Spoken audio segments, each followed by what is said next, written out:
Direct Connection is made by MPT to serve all of our diverse communities and is made possible by the generous support of our members. Thank you. Live from Maryland Public Television, this is Direct Connection with Jeff Salkin. Hi, everybody, and thanks for tuning in for Direct Connection. Coming up tonight, we're taking your calls about tonight's big presidential debate and the latest Maryland poll numbers. That's ahead. First tonight, it is one of the biggest problems in delivering high-quality health care, a failure to communicate. Patients don't always hear doctors, and doctors don't always hear patients. Joining us for this week's Your Health segment is Donna Jacobs, Senior Vice President of Government, Regulatory Affairs, and Community Health at the University of Maryland Medical System. Thank you for being with us. Thank you for having me. So this is broadly referred to as health literacy. Exactly. And 9 out of 10 people can have an issue with it. 9 out of 10 people. It affects almost all of us at some point in our lives. And the issue is being able to obtain, process, communicate, and understand basic health information that allows you to keep yourself healthy or improve your health status. What happens is doctors and other providers often speak their own language. It may be complicated. The patient may even be under stress, which is more likely to create a situation where you do not understand what you're being told. And oftentimes you're given a lot of information in a short period of time, and it's a lot to absorb. Imagine if you're stressed. Imagine if you've gotten a difficult diagnosis. It's hard to really take in everything that's been said to you. But it's critically important that patients walk away understanding the information they're being given. People may think this is somebody else's problem, but even people at the peak of some other non-medical profession, you're a scientist, you're a teacher, whatever you are, you think you're pretty smart, but you get into one of these compact 10-minute high-intensity discussions and find that the two-way communication just isn't working right. Well, imagine this. So in any environment or any segment of the workforce, people have their own language. In television, I imagine you have your own. I wouldn't understand everything yes. that you say. So when you come into an environment that's different and difficult, and you're hearing words that are not the everyday parlance for you, it's hard to decipher all of that. And so we have to remember to look at it as a two-way street. It's really both parties, the provider and the patient, that have to take responsibility to ensure that that's a two-way dialogue and that patients know what they need. So as a health system operating a number of hospitals and clinics, what do you do about it?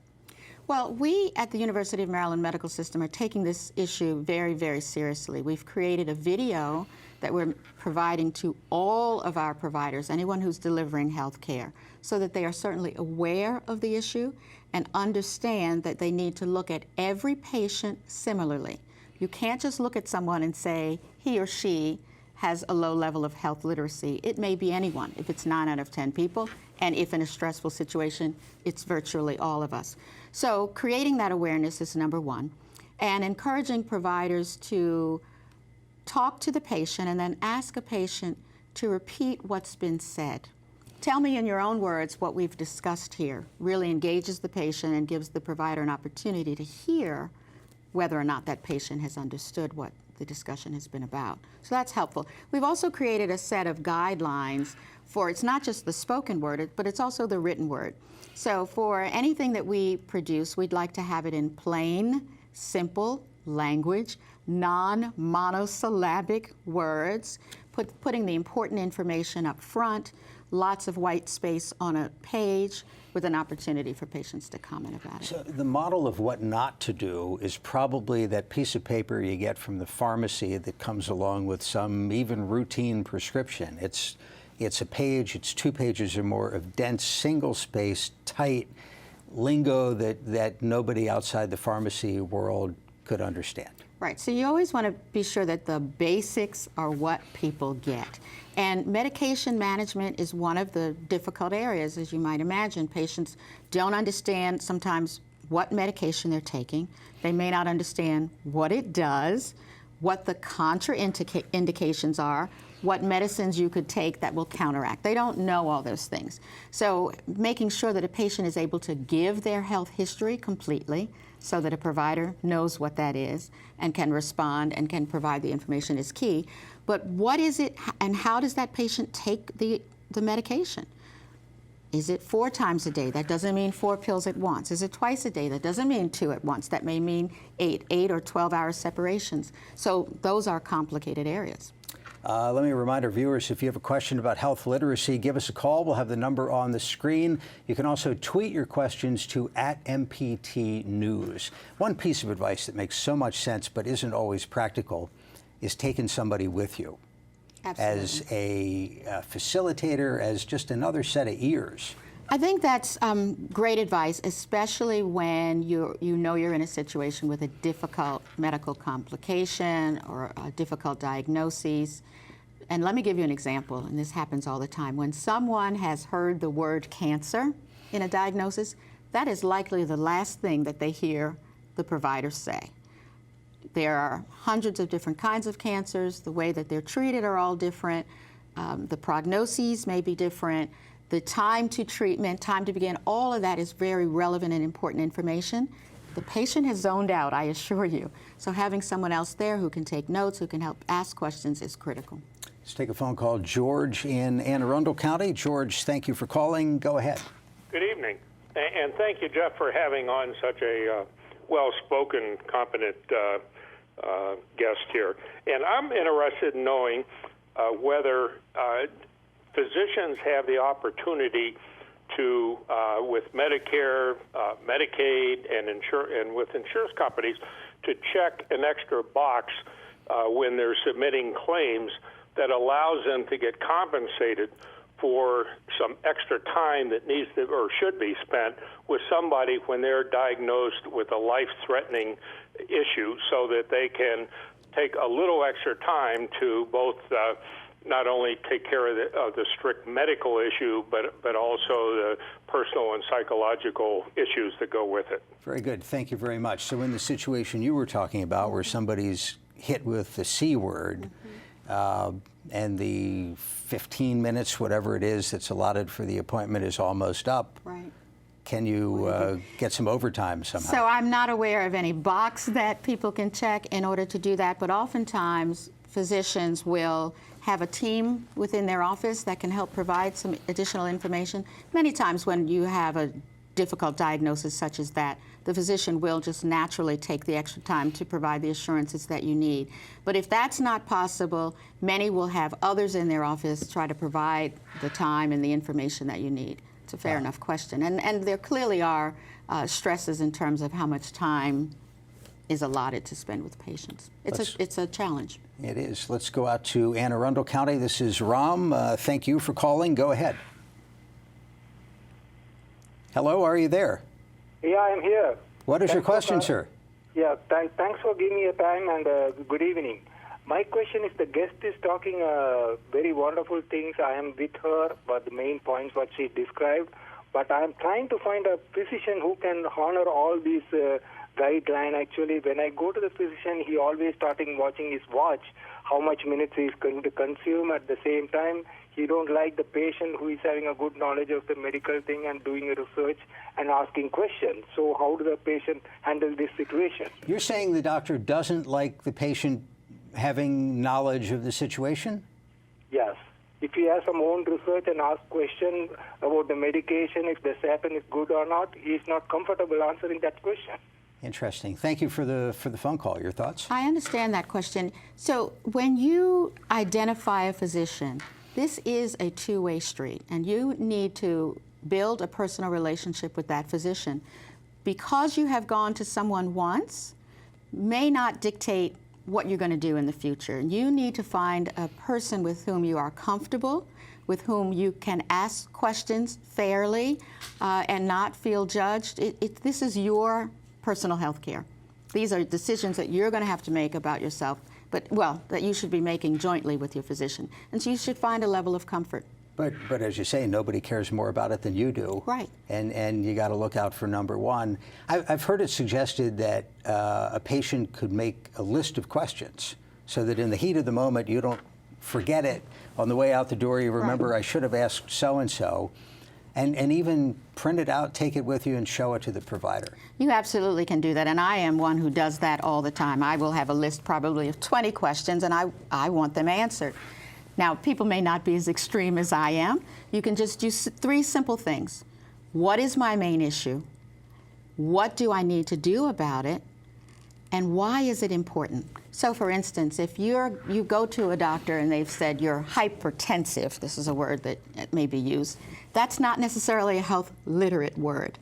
High blood pressure, that's what the patient will understand and needs to know, and we should say that to everyone, not just certain patients, as I said earlier, that we select.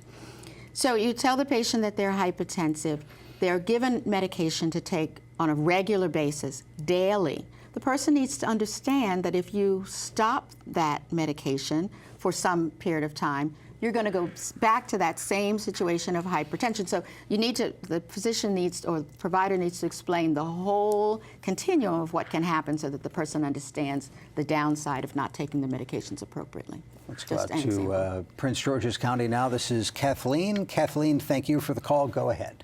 Yes, my question is, how do I get the provider to give me a paper that I can read, something that I can read, about what we've just talked about? I mean, I will get a follow-up, kind of, but it doesn't have everything that we've talked about on it. I mean, I understand there's a difficulty here. Kathleen, that's a terrific question. Let me get an answer to that. But one thing that may be changing is the technology. Right. More offices are computerized, more medical records, and even my primary care, you go in for a routine thing, on the way out the door, they hand you a piece of paper with the notes about what just happened, and that's terrific. Right. So more and more physicians are using electronic medical records, and you see them keying information into the computer. It's certainly something that we do here at the medical system. You can also ask the provider to give you a printout about the diagnosis, the disease, the issue that you're talking about. If they don't have the time to give you specific information related to you, you can at least have some summary information available. What's the best way for somebody, short of getting sick, what's a good way for somebody to become more health literate and to get the benefit of what somebody who's experienced with the system knows in how to deal with providers? Well, you can always talk to, one of the areas that's really burgeoning right now is called community health workers. And these are people that are more and more being employed by hospitals to help hospitals think about well care and keeping people healthy while they're in community. Usually community health workers come from the community you live in. They are familiar with the people around them and can speak the layperson's language and help be a bridge and translate information from the patient to the provider. Terrific. Donna Jacobs, Senior Vice President, University of Maryland Medical System. Thanks for your time. Thank you. Appreciate it. Coming up tonight, what would you ask the presidential candidates during tonight's debate? We'll be right back. The MPT app puts our programs right at your fingertips, so you can choose when to watch, what to watch, wherever you want to watch it. Download it now.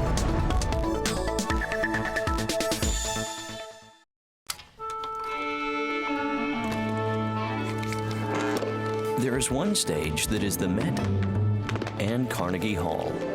It is the Kennedy Center and a club in Austin. It is closer than any seat in the house, no matter where you call home.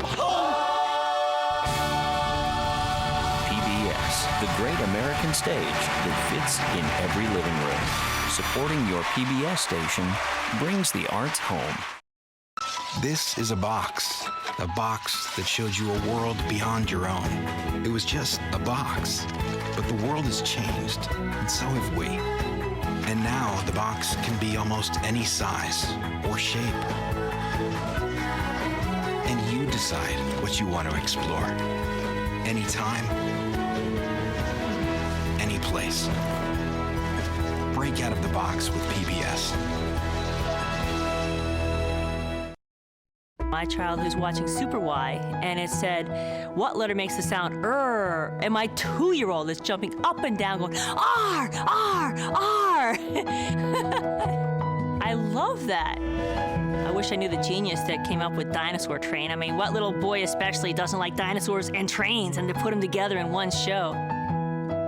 My family does without a lot of stuff, but I would be horrified if we had to do without PBS. Please support MPT.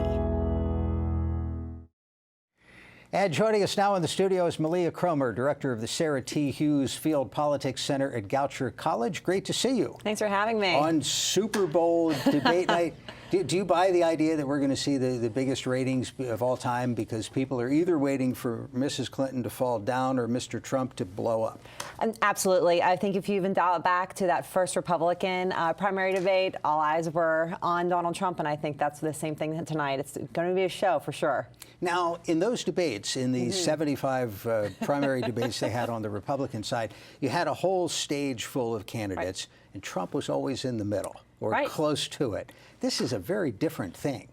He's going to have to share the stage tonight, and so he was certainly the focal point of all those Republican debates, and now he will be against, I think, certainly his toughest opponent. She's somebody who's well-versed in the issues.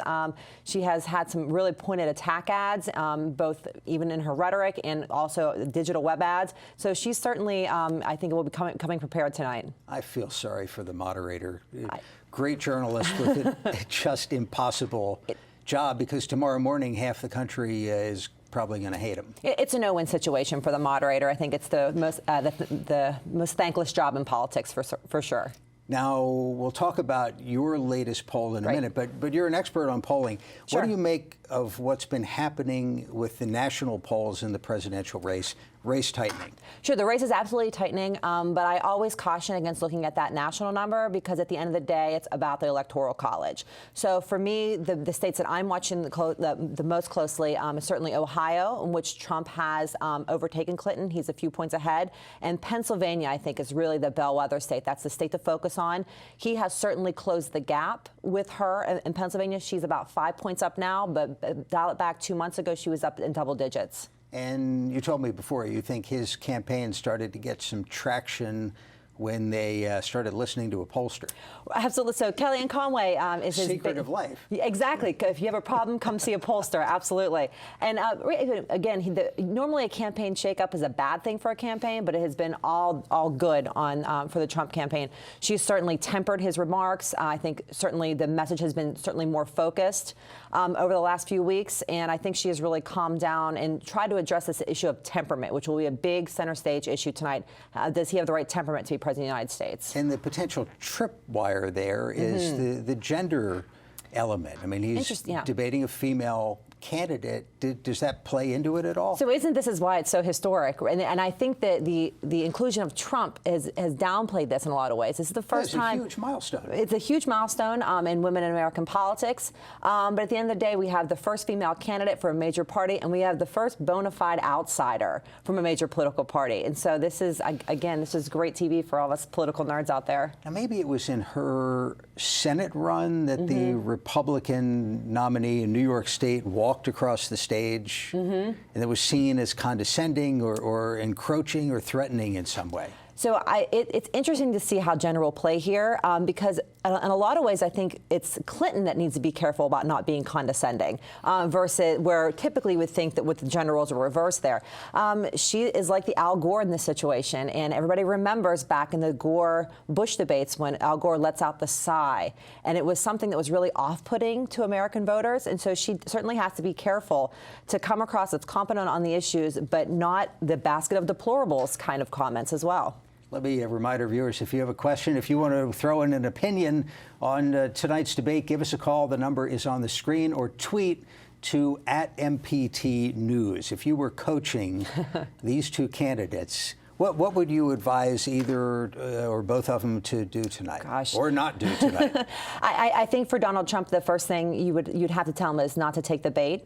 She is going to goad him into making a bombastic sort of statement about what he would do on the issues. Something about the wall, something about banning Muslims, something that has not gained him traction in the past, the things that he's avoided since the summer slump.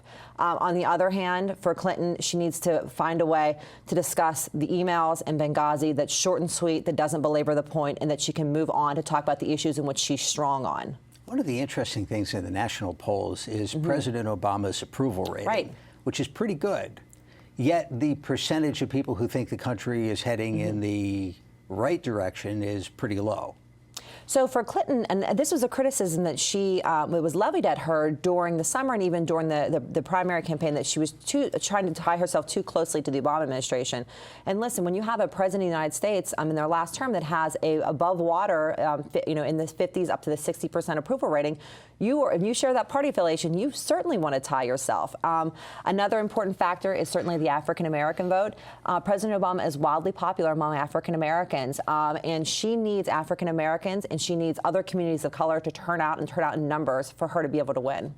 Let's take a phone call. Howard County, this is Rhonda. Rhonda, thank you for calling. Go ahead. I will be interested to see how the moderator will be able to keep Trump on target, to really get him to answer questions. He hasn't been able to do that so far. He just goes around in a little circle, and you never get the answer. Good point. Thank you very much. What would you advise Lester Holt? Oh, gosh. And again, this is back to this whole no-win situation. And this has become this really interesting topic of discourse. Like, do we expect the moderator to be fact-checking candidates in mid-answer? And the guy's not an encyclopedia. No, he's not. But he can enforce time limits. Yes. And challenge people to get back to the question. Right. Certainly with the follow-ups and the time limits. But really, at the end of the day, I know that moderators get a lot of flack, but it's really about the candidates and their ability to levy appropriate attacks on their opponents. Yes. If there's a cloaking device, Lester Holt should get one and wear that. Absolutely. Let's take a call from Baltimore County. This is John. John, thank you for calling. Go ahead. This is John. I would like to know, why don't they, the two of them, stop fighting each other and talk about exactly what they're going to do to straighten this country out? Wow. He keeps talking about back to a great America. What is he going to do? John, thank you for the call. That would be a terrific first question in the debate. Oh, exactly. And so this is the challenging thing about this debate, because it has been with Trump and some of, I think, the less than clear policy objectives, and Clinton and to put the blame on her as well. She spent a good deal of the last few weeks attacking Trump. And so tonight it would be great. It would be great for American public. It would be great for American democracy if we could actually hear a clear discussion of the policy issues facing the state or facing the country from these two candidates. Let's talk about your latest poll for Absolutely. a minute. Goucher poll just out. Governor Hogan's approval number at 70%. That's good, isn't it? It's really good. I'm sure he was very pleased to hear about these numbers. At the end of the day, this is a consistent number, and I think it's really important to mention that this is something, this is not an empathy bump due to cancer. This is not the honeymoon period. The honeymoon is over. He's been in office for 2 years. This is something I think that has been sustained, but most importantly, we followed up and asked Marylanders, like, why is it that you like Governor Hogan? What are the reasons for your approval? And people really like his governance style and his leadership style. That was the number one thing that people pointed to. There was a big difference, your poll and the national polls we're seeing, on the direction of the country. Yes. So the direction of the country, if you take a national poll, not too many people are happy. Maryland, really satisfied with the way things are going. So this is the highest we've ever measured it since 2012 at the Goucher poll. And this is another thing that's contributing to Larry Hogan's approval rating. So I always say, to the victor goes the spoils. So regardless of anything that the Democratic legislature set up in terms of economic stability in the state, if you are the person in charge, if you are the governor, when the economy is doing well, when you see a decrease in unemployment, when good things are happening or people have a positive association, they're going to reward the governor. in terms of the races that are going to be on the ballot this November, you have Hillary Clinton in a landslide, and you have Chris Van Hollen for U.S. Senate in a landslide over Kathy Szeliga. And this is, again, this is a really tough road to hoe for Kathy Szeliga. I think it's not so much, we think about what I call like the Trump drag. It's not so much that he's pulling her down because he took attention away from her during a time that she really needed to introduce herself to Marylanders. If you look at her favorability ratings, the people who can rate her, she's above water. So people who can rate her like her. The problem is there's so many, the largest percentage of people can't decide if they have a favorable or unfavorable opinion of her. So in the next few weeks, it's just crucial for her. We have debates coming up. She will get a little bit more media attention for her to make a case to the Maryland public. What does all this mean for Hogan 2018? We've only had, in the history of the state, only one Republican's ever been reelected as governor. Right. So for him, and I think that regardless of who it is and what state and what the demographic makeup of that state is, when you have a 70% approval rating, if you can sustain it, he will be it would certainly be a challenge. The thing about polls, though, there are snapshots in time. So right now, his approval rating is 70%. We don't know what it will be down in the future, but if he can continue this current trajectory, he will be certainly a formidable opponent for any Democratic challenger. I just have half a minute, but the challenge of polling these days, where nobody has a landline, or if they do, they don't pick it up. And when we look at the national polls especially, should we take it with a grain of salt? No, of course not. So, of course, still a snapshot in time. But they're absolutely snapshots in time. They're dependent on the questions in which they ask. But most of the national polls, the ones who are factored into those poll aggregators, are dual frame, so they have cell phones and landlines included in the sample. And some pollsters now are mixing in some online surveys. Malia Cromer, Goucher College, thanks for stopping by. Thanks for having me. Appreciate it. We're back Thursday at this time with Your Money in Business. We'll talk about Maryland's only community college where the tuition can be free. Join us Thursday at 7:30. Now, for all of us at MPT, I'm Jeff Salkin. Thanks for watching and have a good night.